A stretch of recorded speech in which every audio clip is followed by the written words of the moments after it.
BBMP ಇದೀಗ greater Bengaluru ಪ್ರಾಧಿಕಾರ ಹೆಸರು ಬದಲಾದರೂ ಕೂಡ ಹಣೆ ಬರಹ ಮಾತ್ರ ಬದಲಾಗಿಲ್ಲ. ಚುನಾವಣೆಗೆ ಹಿಡಿದಿರುವಂತ ಗ್ರಹಣ ಅದ್ಯಾಕೋ ಬಿಡುವಂತ ಲಕ್ಷಣಗಳೇ ಕಾಣ್ತಾ ಇಲ್ಲ. 2020 ನವೆಂಬರ್ 10 ಅವಧಿ ಮುಗಿದ್ರು ಎಲೆಕ್ಷನ್ಗೆ ನಾಳೆ ಬಾ ಅನ್ನೋ ಮನಸ್ಥಿತಿಗೆ ಈಗ ಜಾರಿ ಹೋಗಿರುತ್ತೆ. ನೋಡ್ಕೊಂಬೋಣ.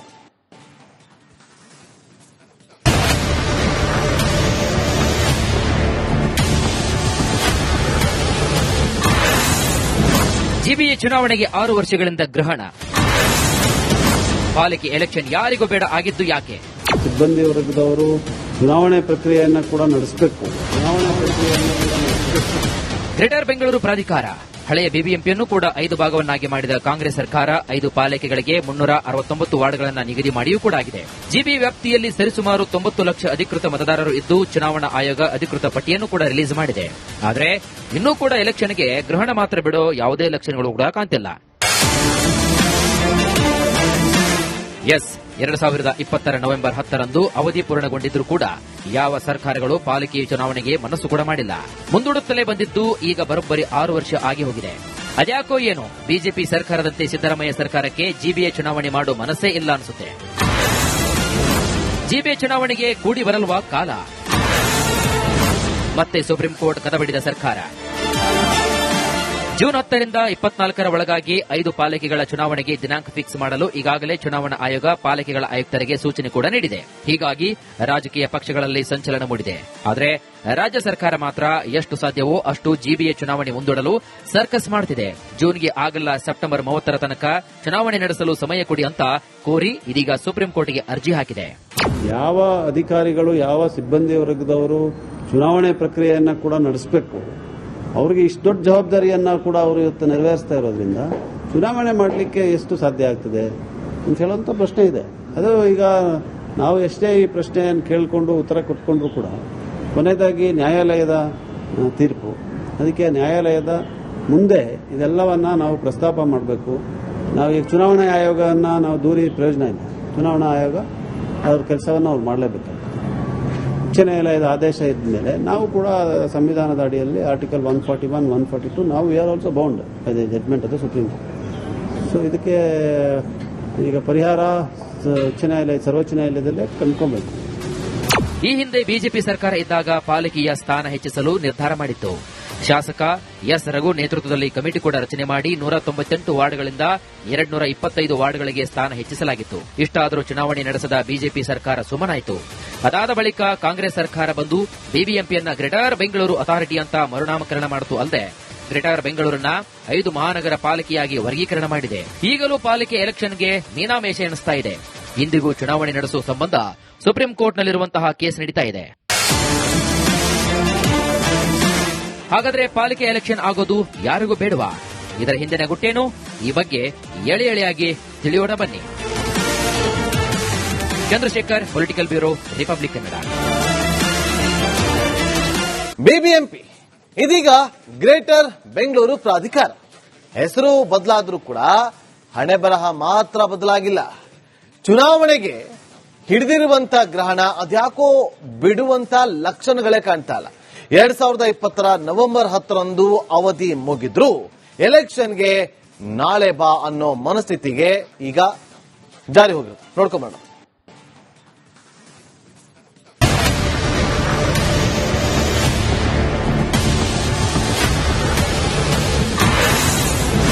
ಜಿಬಿಎ ಚುನಾವಣೆಗೆ 6 ವರ್ಷಗಳಿಂದ ಗ್ರಹಣ. ಪಾಲಿಕೆ ಎಲೆಕ್ಷನ್ ಯಾರಿಗೂ ಬೇಡ ಆಗಿದ್ದು ಯಾಕೆ? ಸಿಬ್ಬಂದಿ ವರ್ಗದವರು ಚುನಾವಣೆ ಪ್ರಕ್ರಿಯೆಯನ್ನು ಕೂಡ ನಡೆಸಬೇಕು. ಗ್ರೇಟರ್ ಬೆಂಗಳೂರು ಪ್ರಾಧಿಕಾರ ಹಳೆಯ ಬಿಬಿಎಂಪಿಯನ್ನು ಕೂಡ 5 ಭಾಗವನ್ನಾಗಿ ಮಾಡಿದ ಕಾಂಗ್ರೆಸ್ ಸರ್ಕಾರ 5 ಪಾಲಿಕೆಗಳಿಗೆ 369 ವಾರ್ಡ್ಗಳನ್ನು ನಿಗದಿ ಮಾಡಿಯೂ ಕೂಡ ಆಗಿದೆ. ಜಿಬಿ ವ್ಯಾಪ್ತಿಯಲ್ಲಿ ಸರಿಸುಮಾರು 90 ಲಕ್ಷ ಅಧಿಕೃತ ಮತದಾರರು ಇದ್ದು ಚುನಾವಣಾ ಆಯೋಗ ಅಧಿಕೃತ ಪಟ್ಟಿಯನ್ನು ಕೂಡ ರಿಲೀಸ್ ಮಾಡಿದೆ. ಆದರೆ ಇನ್ನೂ ಕೂಡ ಎಲೆಕ್ಷನ್ಗೆ ಗ್ರಹಣ ಮಾತ್ರ ಬಿಡೋ ಯಾವುದೇ ಲಕ್ಷಣಗಳು ಕೂಡ ಕಾಣ್ತಿಲ್ಲ.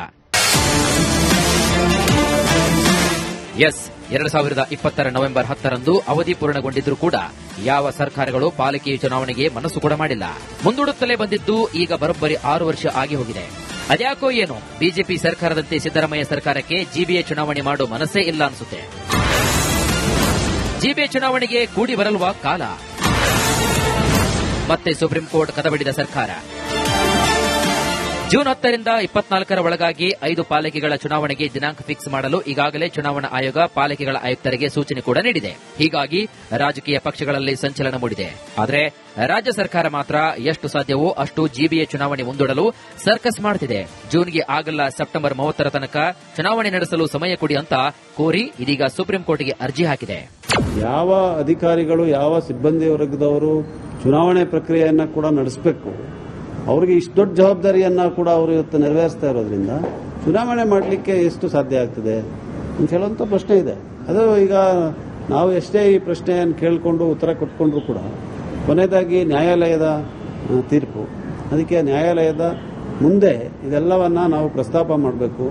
ನಾವು ಈಗ ಚುನಾವಣಾ ಆಯೋಗವನ್ನು ನಾವು ದೂರಿ ಪ್ರಯೋಜನ ಇಲ್ಲ. ಚುನಾವಣಾ ಆಯೋಗ ಅವ್ರ ಕೆಲಸವನ್ನು ಅವ್ರು ಮಾಡಲೇಬೇಕು. ಉಚ್ಚ ನ್ಯಾಯಾಲಯದ ಆದೇಶ ಇದ್ದ ಮೇಲೆ ನಾವು ಕೂಡ ಸಂವಿಧಾನದ ಅಡಿಯಲ್ಲಿ ಆರ್ಟಿಕಲ್ 141, 142 ನಾವು we are also bound by the judgment of the supreme court. So ಇದಕ್ಕೆ ಈಗ ಪರಿಹಾರ ಉಚ್ಚ ನ್ಯಾಯಾಲಯ ಸರ್ವೋಚ್ಚ ನ್ಯಾಯಾಲಯದಲ್ಲೇ ಕಂಡುಕೊಬೇಕು. ಈ ಹಿಂದೆ ಬಿಜೆಪಿ ಸರ್ಕಾರ ಇದ್ದಾಗ ಪಾಲಿಕೆಯ ಸ್ಥಾನ ಹೆಚ್ಚಿಸಲು ನಿರ್ಧಾರ ಮಾಡಿತ್ತು. ಶಾಸಕ ಎಸ್ ರಘು ನೇತೃತ್ವದಲ್ಲಿ ಕಮಿಟಿ ಕೂಡ ರಚನೆ ಮಾಡಿ 198 ವಾರ್ಡ್ಗಳಿಂದ 225 ವಾರ್ಡ್ಗಳಿಗೆ ಸ್ಥಾನ ಹೆಚ್ಚಿಸಲಾಗಿತ್ತು. ಇಷ್ಟಾದರೂ ಚುನಾವಣೆ ನಡೆಸದ ಬಿಜೆಪಿ ಸರ್ಕಾರ ಸುಮ್ಮನಾಯಿತು. ಅದಾದ ಬಳಿಕ ಕಾಂಗ್ರೆಸ್ ಸರ್ಕಾರ ಬಂದು ಬಿಬಿಎಂಪಿಯನ್ನ ಗ್ರೇಟರ್ ಬೆಂಗಳೂರು ಅಥಾರಿಟಿ ಅಂತ ಮರುನಾಮಕರಣ ಮಾಡಿತು ಅಲ್ಲದೆ ಗ್ರೇಟರ್ ಬೆಂಗಳೂರನ್ನ 5 ಮಹಾನಗರ ಪಾಲಿಕೆಯಾಗಿ ವರ್ಗೀಕರಣ ಮಾಡಿದೆ. ಈಗಲೂ ಪಾಲಿಕೆ ಎಲೆಕ್ಷನ್ಗೆ ಮೀನಾಮೇಷ ಎಣಿಸ್ತಾ ಇದೆ. ಇಂದಿಗೂ ಚುನಾವಣೆ ನಡೆಸುವ ಸಂಬಂಧ ಸುಪ್ರೀಂ ಕೋರ್ಟ್ನಲ್ಲಿರುವಂತಹ ಕೇಸ್ ನಡೀತಾ ಇದೆ. ಹಾಗಾದ್ರೆ ಪಾಲಿಕೆ ಎಲೆಕ್ಷನ್ ಆಗೋದು ಯಾರಿಗೂ ಬೇಡವಾ? ಇದರ ಹಿಂದಿನ ಗುಟ್ಟೇನು? ಈ ಬಗ್ಗೆ ಎಳೆ ಎಳೆಯಾಗಿ ತಿಳಿಯೋಣ ಬನ್ನಿ. Chandrashekhar, political bureau, republic Kannada. BBMP ಇದೀಗ ಗ್ರೇಟರ್ ಬೆಂಗಳೂರು ಪ್ರಾಧಿಕಾರ. ಹೆಸರು ಬದಲಾದ್ರೂ ಕೂಡ ಹಣೆ ಬರಹ ಮಾತ್ರ ಬದಲಾಗಿಲ್ಲ. ಚುನಾವಣೆಗೆ ಹಿಡಿದಿರುವಂತ ಗ್ರಹಣ ಅದ್ಯಾಕೋ ಬಿಡುವಂತ ಲಕ್ಷಣಗಳೇ ಕಾಣ್ತಾ ಇಲ್ಲ. 2020ರ ನವೆಂಬರ್ 10ರಂದು ಅವಧಿ ಮುಗಿದ್ರು ಎಲೆಕ್ಷನ್ಗೆ ನಾಳೆ ಬಾ ಅನ್ನೋ ಮನಸ್ಥಿತಿಗೆ ಈಗ ಜಾರಿ ಹೋಗಿರುತ್ತೆ. ನೋಡ್ಕೊಂಬೋಣ.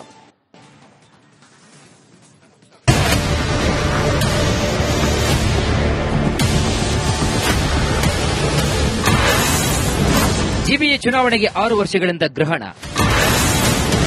ಪಾಲಿಕೆ ಎಲೆಕ್ಷನ್ ಯಾರಿಗೂ ಬೇಡ ಆಗಿದ್ದು ಯಾಕೆ? ಸಿಬ್ಬಂದಿ ವರ್ಗದವರು ಚುನಾವಣೆ ಪ್ರಕ್ರಿಯೆಯನ್ನ ಕೂಡ ನಡೆಸಬೇಕು. ಗ್ರೇಟರ್ ಬೆಂಗಳೂರು ಪ್ರಾಧಿಕಾರ ಹಳೆಯ ಬಿಬಿಎಂಪಿಯನ್ನು ಕೂಡ 5 ಭಾಗವನ್ನಾಗಿ ಮಾಡಿದ ಕಾಂಗ್ರೆಸ್ ಸರ್ಕಾರ 5 ಪಾಲಿಕೆಗಳಿಗೆ 369 ವಾರ್ಡ್ಗಳನ್ನು ನಿಗದಿ ಮಾಡಿಯೂ ಕೂಡ ಆಗಿದೆ. ಜಿಬಿ ವ್ಯಾಪ್ತಿಯಲ್ಲಿ ಸರಿಸುಮಾರು 90 ಲಕ್ಷ ಅಧಿಕೃತ ಮತದಾರರು ಇದ್ದು ಚುನಾವಣಾ ಆಯೋಗ ಅಧಿಕೃತ ಪಟ್ಟಿಯನ್ನು ಕೂಡ ರಿಲೀಸ್ ಮಾಡಿದೆ. ಆದರೆ ಇನ್ನೂ ಕೂಡ ಎಲೆಕ್ಷನ್ಗೆ ಗ್ರಹಣ ಮಾತ್ರ ಬಿಡೋ ಯಾವುದೇ ಲಕ್ಷಣಗಳು ಕೂಡ ಕಾಣ್ತಿಲ್ಲ. 2020ರ ನವೆಂಬರ್ 10ರಂದು ಅವಧಿ ಪೂರ್ಣಗೊಂಡಿದ್ರೂ ಕೂಡ ಯಾವ ಸರ್ಕಾರಗಳು ಪಾಲಿಕೆಯ ಚುನಾವಣೆಗೆ ಮನಸ್ಸು ಕೂಡ ಮಾಡಿಲ್ಲ. ಮುಂದೂಡುತ್ತಲೇ ಬಂದಿದ್ದು ಈಗ ಬರೋಬ್ಬರಿ 6 ವರ್ಷ ಆಗಿ ಹೋಗಿದೆ. ಅದ್ಯಾಕೋ ಏನು ಬಿಜೆಪಿ ಸರ್ಕಾರದಂತೆ ಸಿದ್ದರಾಮಯ್ಯ ಸರ್ಕಾರಕ್ಕೆ ಜಿಬಿಎ ಚುನಾವಣೆ ಮಾಡೋ ಮನಸ್ಸೇ ಇಲ್ಲ ಅನಿಸುತ್ತೆ. ಜಿಬಿಎ ಚುನಾವಣೆಗೆ ಕೂಡಿ ಬರಲ್ವಾ ಕಾಲ? ಮತ್ತೆ ಸುಪ್ರೀಂ ಕೋರ್ಟ್ ಕದಬಡಿದ ಸರ್ಕಾರ. ಜೂನ್ 10ರಿಂದ 24ರ ಒಳಗಾಗಿ 5 ಪಾಲಿಕೆಗಳ ಚುನಾವಣೆಗೆ ದಿನಾಂಕ ಫಿಕ್ಸ್ ಮಾಡಲು ಈಗಾಗಲೇ ಚುನಾವಣಾ ಆಯೋಗ ಪಾಲಿಕೆಗಳ ಆಯುಕ್ತರಿಗೆ ಸೂಚನೆ ಕೂಡ ನೀಡಿದೆ. ಹೀಗಾಗಿ ರಾಜಕೀಯ ಪಕ್ಷಗಳಲ್ಲಿ ಸಂಚಲನ ಮೂಡಿದೆ. ಆದರೆ ರಾಜ್ಯ ಸರ್ಕಾರ ಮಾತ್ರ ಎಷ್ಟು ಸಾಧ್ಯವೋ ಅಷ್ಟು ಜಿಬಿಎ ಚುನಾವಣೆ ಮುಂದೂಡಲು ಸರ್ಕಸ್ ಮಾಡುತ್ತಿದೆ. ಜೂನ್ಗೆ ಆಗಲ್ಲ ಸೆಪ್ಟೆಂಬರ್ 30ರ ತನಕ ಚುನಾವಣೆ ನಡೆಸಲು ಸಮಯ ಕೊಡಿ ಅಂತ ಕೋರಿ ಇದೀಗ ಸುಪ್ರೀಂ ಕೋರ್ಟ್ಗೆ ಅರ್ಜಿ ಹಾಕಿದೆ. ಯಾವ ಅಧಿಕಾರಿಗಳು ಯಾವ ಸಿಬ್ಬಂದಿ ವರ್ಗದವರು ಚುನಾವಣೆ ಪ್ರಕ್ರಿಯೆಯನ್ನ ಕೂಡ ನಡೆಸಬೇಕು, ಅವರಿಗೆ ಇಷ್ಟು ದೊಡ್ಡ ಜವಾಬ್ದಾರಿಯನ್ನ ಕೂಡ ಅವರು ಇವತ್ತು ನೆರವೇರಿಸ್ತಾ ಇರೋದ್ರಿಂದ ಚುನಾವಣೆ ಮಾಡಲಿಕ್ಕೆ ಎಷ್ಟು ಸಾಧ್ಯ ಆಗ್ತದೆ ಅಂತ ಹೇಳುವಂತ ಪ್ರಶ್ನೆ ಇದೆ. ಅದು ಈಗ ನಾವು ಎಷ್ಟೇ ಈ ಪ್ರಶ್ನೆಯನ್ನು ಕೇಳಿಕೊಂಡು ಉತ್ತರ ಕೊಟ್ಕೊಂಡ್ರು ಕೂಡ ಕೊನೆಯದಾಗಿ ನ್ಯಾಯಾಲಯದ ತೀರ್ಪು, ಅದಕ್ಕೆ ನ್ಯಾಯಾಲಯದ ಮುಂದೆ ಇದೆಲ್ಲವನ್ನ ನಾವು ಪ್ರಸ್ತಾಪ ಮಾಡಬೇಕು. ನಾವು ಈಗ ಚುನಾವಣಾ ಆಯೋಗವನ್ನು ನಾವು ದೂರಿ ಪ್ರಯೋಜನ ಇಲ್ಲ. ಚುನಾವಣಾ ಆಯೋಗ ಅವ್ರ ಕೆಲಸವನ್ನು ಅವ್ರು ಮಾಡಲೇಬೇಕು.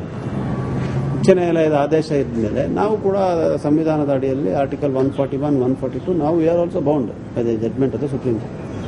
ಸೊ ಇದಕ್ಕೆ ಈಗ ಪರಿಹಾರ ಉಚ್ಚ ನ್ಯಾಯಾಲಯ ಸರ್ವೋಚ್ಚ ನ್ಯಾಯಾಲಯದಲ್ಲೇ ಕಂಡುಕೊಬೇಕು. ಈ ಹಿಂದೆ ಬಿಜೆಪಿ ಸರ್ಕಾರ ಇದ್ದಾಗ ಪಾಲಿಕೆಯ ಸ್ಥಾನ ಹೆಚ್ಚಿಸಲು ನಿರ್ಧಾರ ಮಾಡಿತ್ತು. ಶಾಸಕ ಎಸ್ ರಘು ನೇತೃತ್ವದಲ್ಲಿ ಕಮಿಟಿ ಕೂಡ ರಚನೆ ಮಾಡಿ 198 ವಾರ್ಡ್ಗಳಿಂದ 225 ವಾರ್ಡ್ಗಳಿಗೆ ಸ್ಥಾನ ಹೆಚ್ಚಿಸಲಾಗಿತ್ತು. ಇಷ್ಟಾದರೂ ಚುನಾವಣೆ ನಡೆಸದ ಬಿಜೆಪಿ ಸರ್ಕಾರ ಸುಮ್ಮನಾಯಿತು. ಅದಾದ ಬಳಿಕ ಕಾಂಗ್ರೆಸ್ ಸರ್ಕಾರ ಬಂದು ಬಿಬಿಎಂಪಿಯನ್ನ ಗ್ರೇಟರ್ ಬೆಂಗಳೂರು ಅಥಾರಿಟಿ ಅಂತ ಮರುನಾಮಕರಣ ಮಾಡಿತು ಅಲ್ಲದೆ ಗ್ರೇಟರ್ ಬೆಂಗಳೂರನ್ನ 5 ಮಹಾನಗರ ಪಾಲಿಕೆಯಾಗಿ ವರ್ಗೀಕರಣ ಮಾಡಿದೆ. ಈಗಲೂ ಪಾಲಿಕೆ ಎಲೆಕ್ಷನ್ಗೆ ಮೀನಾಮೇಷ ಎನಿಸ್ತಾ ಇದೆ. ಇಂದಿಗೂ ಚುನಾವಣೆ ನಡೆಸುವ ಸಂಬಂಧ ಸುಪ್ರೀಂ ಕೋರ್ಟ್ನಲ್ಲಿರುವಂತಹ ಕೇಸ್ ನಡೀತಾ ಇದೆ. ಹಾಗಾದ್ರೆ ಪಾಲಿಕೆ ಎಲೆಕ್ಷನ್ ಆಗೋದು ಯಾರಿಗೂ ಬೇಡವಾ? ಇದರ ಹಿಂದಿನ ಗುಟ್ಟೇನು? ಈ ಬಗ್ಗೆ ಎಳೆ ಎಳೆಯಾಗಿ ತಿಳಿಯೋಣ ಬನ್ನಿ. Chandrashekhar, political bureau, republic Kannada.